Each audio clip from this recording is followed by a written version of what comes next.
चलो अपन देख रहे हैं प्रश्न वाली 10.1 प्रश्न क्रमांक 4।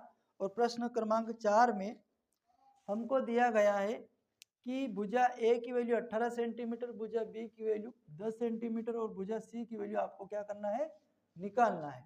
उसमें आपको त्रिभुज का जो परिमाप है वो आपको दे रखा है 42 सेंटीमीटर। अब हम जानते हैं कि जब परिमाप दिया जाए तो दो भुजाओं की वैल्यू पता हो तो तीसरी भुजा को अपन निकाल सकते हैं। उसी प्रकार से प्रश्न अनुसार परिमाप बराबर होता है ए प्लस बी प्लस सी बराबर परिमाप। दोनों भुजा तीनों भुजाओं का योग बराबर परिमाप होता है त्रिभुज का। तो ए भुजा की वैल्यू 18 सेंटीमीटर है आपकी, बी भुजा की वैल्यू आपके पास 10 सेंटीमीटर है, सी आपको निकालना तो सी को ऐसा कैसा रहने दो। परिमाप आपको पता है 42 सेंटीमीटर है। 18 और 10 28 प्लस सी बराबर 42। तो 28 का जब हम पक्षांतर करेंगे तो सी बराबर 42 माइनस 28, और 42 में जब 28 कम करेंगे यानी घटा देंगे तो सी की जो वैल्यू आएगी वो कितनी आ जाएगी भैया अपने पास में 14। ये किसकी आई, भुजा तीसरी भुजा जो अपने को निकालनी, कौन सी भुजा, सी भुजा। अब परिमाप पता है अपने को तो हम क्या करेंगे, हीरोन का सूत्र निकालने के लिए हमको एस चाहिए, और एस क्या होता है आपका अर्ध परिमाप। तो फिर हम निकालेंगे अर्ध परिमाप, और अर्ध परिमाप होता है अर्ध परिमाप एस बराबर परिमाप बटे 2। तो परिमाप कितना अपने पास में 42। अब ये 42 है, कितना है ये आपका 42 है, ये आपका 42 बटे 2। तो 2 से कैंसिल करा, 2 दूनी 4, 2 एकम 2। तो एस बराबर कितना आ गया अपने पास में 21 सेंटीमीटर, यानी कि अर्ध परिमाप आपके पास कितना आ गया 21 सेंटीमीटर। अब हीरोन सूत्र से, तो हीरोन का सूत्र लगाएंगे तो हीरोन का सूत्र जो होता है त्रिभुज एबीसी का क्षेत्रफल करनी के अंदर एस एस माइनस ए ब्रिकेट बंद, फिर ब्रिकेट के अंदर एस माइनस बी ब्रिकेट बंद, फिर ब्रिकेट के अंदर एस माइनस सी ब्रिकेट के बंद। इस प्रकार से यह आपका हीरोन का सूत्र हो जाएगा।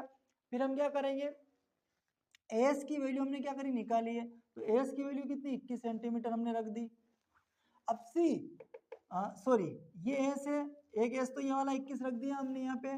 फिर ये आपका ब्रिकेट के अंदर एस है और इस एस की वैल्यू 21 सेंटीमीटर माइनस है, और ये भुजा की वैल्यू कितनी 18 रख दी हमने, ब्रिकेट बंद कर दिया। उसके बाद एस 21, बी आपके पास में कितना 10 है, 10 रख दिया। फिर एस 21 माइनस सी की वैल्यू कितनी भाई हमने 14 निकाली यहाँ से, ये 14 हमने रख दी। इसमें कोई दिक्कत नहीं, हमने क्या करा जो जो मान यहाँ पे दिया दिया था हमको रखने के लिए वो हमने सब इधर से देख देख के यहाँ पे रख दिया। अब हम क्या करेंगे, 21 ऐसा ही रहेगा, 21 में से 18 जब माइनस करेंगे तो 3 बचेगा, गुणित 21 में से 10 घटाएंगे तो कितना बचा 11, और 21 में से 14 घटाएंगे तो 7 बचेगा। अब 21 3 11 7 इनमें से किसी का गुणनखंड नहीं हो सकता, लेकिन 21 का हो सकता है। हमने क्या करा 21 का गुणनखंड करा, 3 गुणित 7 हो गया भैया, 3 ऐसा कैसा आ गया, 11 ऐसा कैसा और 7 ऐसा कैसा आ गया।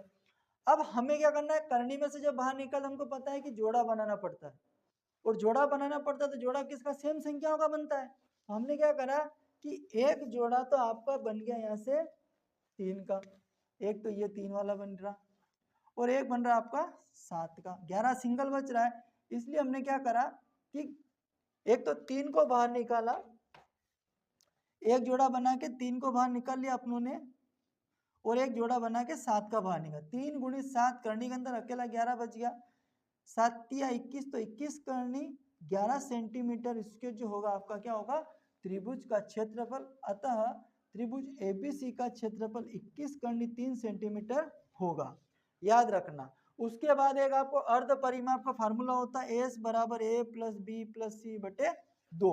अर्ध परिमाप में अगर यदि अर्ध परिमाप दिया जाए और दो भुजाएं जैसे यहाँ दे रहा है कि इसमें से कोई सी भी एक भुजा कम कर दी जाए, चाहे ए हो चाहे बी हो चाहे सी हो, तो आप उसमें से क्या करेंगे ये वाला फार्मूला रख के आप इसको निकाल सकते हैं। क्लियर।